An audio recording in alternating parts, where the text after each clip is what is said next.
Hello and नमस्कार। मैं वैशाली गोगी आप सभी का स्वागत करती हूँ हमारे चैनल पर। कोरोना वायरस महामारी की रफ्तार लगातार धीमी पड़ती नजर आ रही है, लेकिन ये वायरस बिल्कुल भी हार मानने को तैयार नहीं है और म्यूटेट करता जा रहा है। तो वहीं वैज्ञानिकों ने भी इस वायरस को हराने के लिए पूरी तरीके से कमर कस ली है और नई वैक्सीन बनाने की जद्दोजहद में लग गए हैं। तो साथ ही में दुनिया भर में वैक्सीनेशन शुरू हो चुका है। तो अब WHO ने भी एक अहम भूमिका निभाते हुए 2 वैक्सीन को हरी झंडी दे दी है दुनिया भर में एक वैक्सीन का इस्तेमाल करने को लेकर। अब ऐसे में बहुत सारी खबरें और अपडेट्स हैं जो कभी टेंशन देती हैं तो कभी सुकून भरी सांस, जिनमें से मैं आपको बताऊंगी सिर्फ और सिर्फ 5 महत्वपूर्ण खबरें। अब आइए दोस्तों, आज की 5 खबरों की ओर बढ़ते हैं। सबसे पहले हम जानेंगे देश में कोरोना का हाल। देश में कल हुई 81 लोगों की मौत, 87 लाख लोगों को लगा कोरोना का टीका।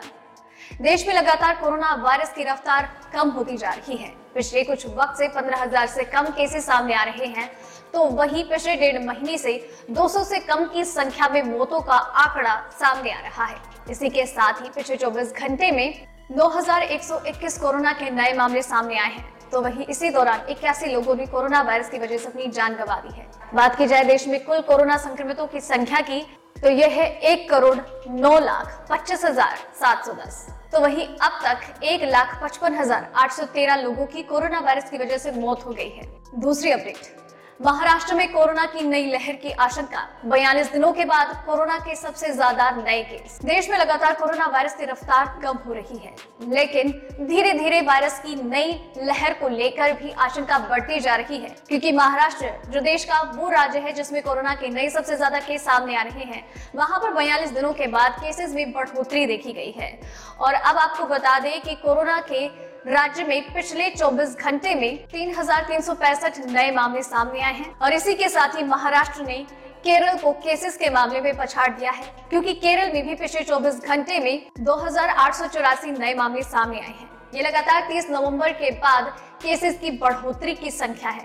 तो वहीं औरंगाबाद में शनिवार को पत्रकारों के साथ वहां के डिप्टी कमिश्नर ने इस बारे में बातचीत की और कहा कि अगर मामला अभी भी नहीं सुधरते हैं और इन पर काबू नहीं पाया जाएगा तो सरकार से इस बारे में बात की जाएगी और इसे लेकर कड़े कदम उठाए जाएंगे। तीसरी अपडेट, स्वास्थ्य मंत्री हर्षवर्धन का ऐलान। 50 साल से ज्यादा उम्र के लोगों को मार्च में लगेगा कोरोना का टीका।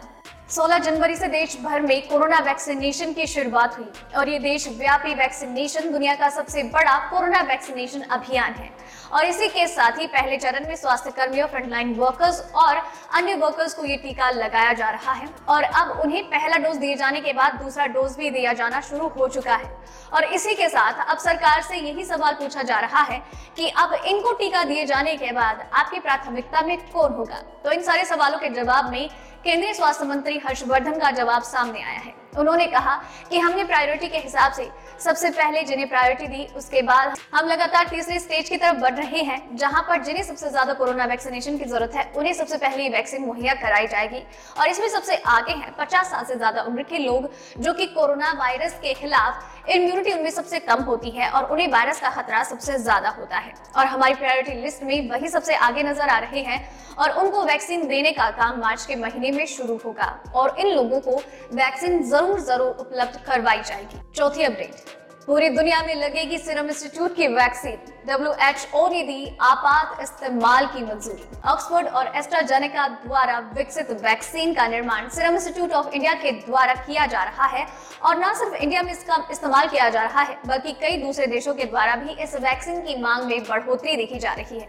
एस्ट्राजेनेका और ऑक्सफोर्ड के द्वारा विकसित ये वैक्सीन का निर्माण न सिर्फ भारत के सीरम के द्वारा किया जा रहा है, बल्कि दक्षिण कोरिया की एक कंपनी के द्वारा भी इस वैक्सीन को बनाया जा रहा है। अब ऐसे में WHO में इसकी अनुमति को लेकर लेटर दिया गया था, जिसके बाद WHO ने इस वैक्सीन के इमरजेंसी इस्तेमाल को हरी झंडी दे दी है।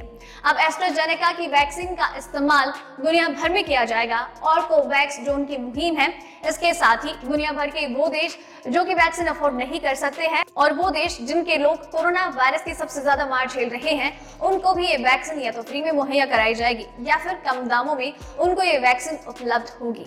और एस्ट्राजेनेका ऑक्सफोर्ड द्वारा विकसित ये vaccine serum institute of India और दक्षिण कोरिया की कंपनी के द्वारा विकसित की जा रही है। 5वीं अपडेट, तो कभी नहीं जाएगा कोरोना, नए अध्ययन में नया दावा। वैक्सीन से ताउम्र नहीं होंगे इम्यून।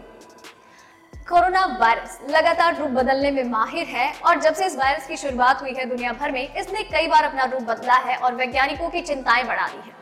अब इसी के साथ ही सबसे बड़ा सवाल ये है कि आगे भविष्य में इसका स्वरूप कैसा होगा और लोगों पर इसका प्रभाव कैसा होगा। तो ऐसे में एक अध्ययन में इस बात पर खुलासा हुआ है कि कोरोना वायरस भविष्य में बिल्कुल भी उस तरीके का प्रभाव नहीं दिखाएगा जैसा हाल फिलहाल में दिखा रहा है।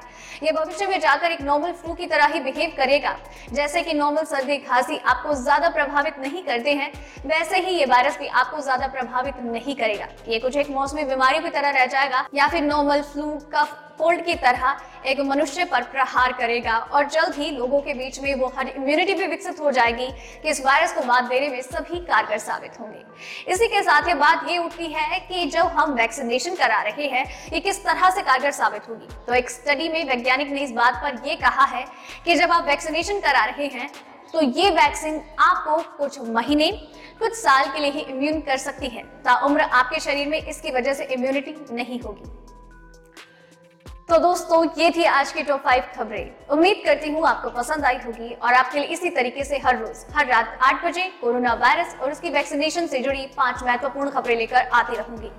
आप बस चैनल के साथ बने रहिए और चैनल को सब्सक्राइब कर लीजिए। वीडियो पसंद आई तो इसे लाइक और शेयर करना बिल्कुल भी मत भूलिएगा। धन्यवाद।